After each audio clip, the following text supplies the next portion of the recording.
Welcome back to my YouTube channel. অনেকদিন পর চ্যানেলে ভিডিও আসছে। আজকে আছি মায়াপুরে। অনেকবার মায়াপুরের প্ল্যান হয়েছে, ক্যান্সেলও হয়ে গেছে, তার জন্য ফ্যামিলির সাথে ফাইনালি যাচ্ছি অনেকদিন পর। সেটা হচ্ছে কৃষ্ণনগর মা তারার মন্দির। এখানটা একটু দাঁড়ালাম, মার কাছে আসলাম, দেন এবার আবার বেরোবো। এবারটা আসলাম হচ্ছে নবদ্বীপ। এটা নবদ্বীপ না, হচ্ছে নবদ্বীপ কি স্বরূপগঞ্জ ঘাট। এখানে এসে দাঁড়ালাম। এবার হচ্ছে লঞ্চে করে পার হয়ে মায়াপুরে যাবো। তো চল। ব্যাগ বয়ে বেড়াচ্ছ কেন মা? আমি বাবাকে দিয়ে ফোনটা ধরিয়েছিলাম, আর পরিণতি হচ্ছে এটাই হচ্ছে তার ফল।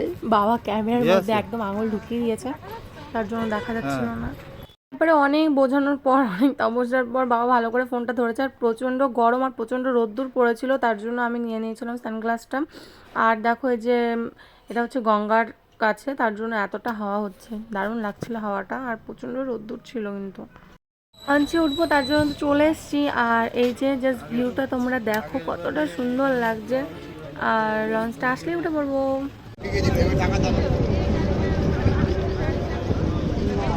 মায়াপুরে নেমে পড়েছি, নেমে টোটো ধরে নিয়েছি, কারণ যেতে হবে আমাদের মন্দিরে। আর মন্দিরের থেকে গঙ্গার এটা অনেকটাই দূর ছিল, তার জন্য টোটো ধরে নিয়েছিলাম। আর ওই যে দেখছি যে চূড়াটা, ওটা হচ্ছে মায়াপুরের সব থেকে বড় মন্দির, বিশ্বের মধ্যে সব থেকে বড় মন্দির যেটা, সেটাই চূড়া দেখা যাচ্ছে।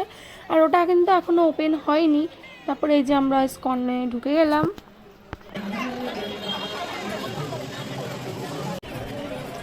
গাইস, ইসকনের মধ্যে ঢুকে গেছি। এবারটা চলো এক জায়গায় গিয়ে বসি।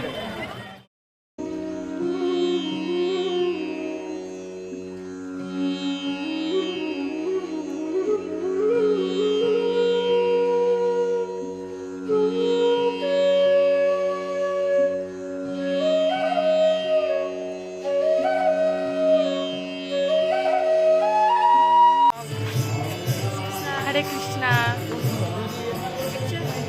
नहीं नहीं,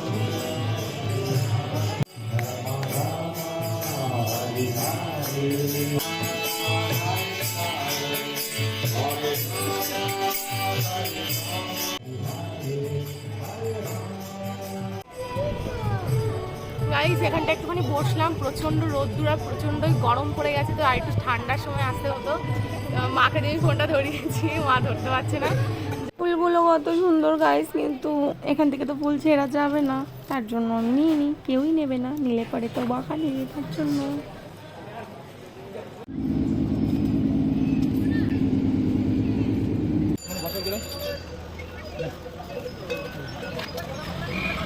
তখন মনে হয় বাজে 12টা, 12:30 কি 1টা। তখন খাবারের লাইনে দাঁড়িয়েছিলাম।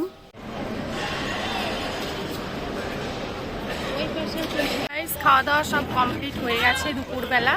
আর দেন এখন যাচ্ছি গরুর গাড়িতে করে গোশালাতে। চলো তোমাদের সাথে শেয়ার করছি জায়গাটা।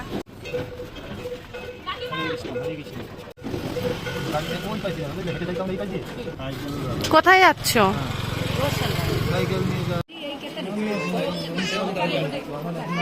আর মায়াপুরের গরুগুলোর কিন্তু শিং অনেক অনেক অনেক বড় হয়। আর এটা সবারই আশা হয়ে গেছে, মায়াপুরে বেশিরভাগ সবারই আশা হয়ে গেছে। তো আমার আর এক্সট্রা করে কিছু বলা লাগবে না। বড় বড় শিং হয়, আর অনেক বড় বড় গরুও হয়। আর মেন কথা হচ্ছে যে বাছুরগুলো হয় না, সেগুলো হচ্ছে আগের বার দেখেছিলাম যে খুব মানে ছিল, ছোট ছিল। কিন্তু এবার গিয়ে দেখলাম যে না, অনেকটা বড় হয়ে গেছে, কিন্তু সেই ভোলা ভালা টাইপসেরই আছে। জাস্ট বাবা একটু ডেকেছে, ডাকার সাথে সাথে একদম চলে এসছে যে বাছুরগুলো। আর শিব ঠাকুরের কাছে যেই ষাঁড় থাকে নন্দী, পুরো সেম ওরকমই লাগছে, ওর জন্য নিয়ে নিয়েছে। আর এই যে এটা হচ্ছে মেলা, আই থিঙ্ক এটা মেলাই, কারণ হচ্ছে যেহেতু সামনে হোলি আসছে, তার জন্য খুব সুন্দর করে সাজিয়েছে। এটা নর্মাল টাইমে মায়াপুরে এই প্যান্ডেলগুলো করা থাকে না। এই দোকানপাটগুলো এমনি সাইডে সাইডে থাকে, এরকমভাবে থাকে না। তো আর এইগুলো হচ্ছে মালা, এগুলো বৃন্দাবনের কোনো বৃন্দা মালা বলে লেখা ছিল, কাঠের মালা এগুলো। আর কত সুন্দর করে মেলাটা বসেছে, তোমরা শুধু দেখো। হোলি আসছে সামনে, আমার মনে হয় ওর জন্যই। আর এটার গল্পটা আমি ঠিক জানি না, কিন্তু সবাই ওখানে হাঁটছে দেখলাম, তার জন্য আমি একটু কারো কাছে শুনে দেখলাম। আর শুনে জানতে পারি যে এইখানে যারা সব তীর্থস্থানে ভ্রমণ করতে পারে না, পুণ্যলাভটা করতে পারে না, তারা হচ্ছে এখানে হেঁটে নাকি সেই পুণ্যলাভটা পায়। তার জন্য আমি আর মা আর বাবা তিনজনে হাঁটলাম। তাও আমি সঠিকভাবে জানি না ব্যাপারটা কি, বিষয়টা কি। তোমরা যদি জানো আমাকে কমেন্ট করে জানিও যে এটার বিষয়টা কি। এখন খাচ্ছি, বিকাল হয়ে গেছে অবশ্য। পাপড়ি চাট নিলাম 3 জন।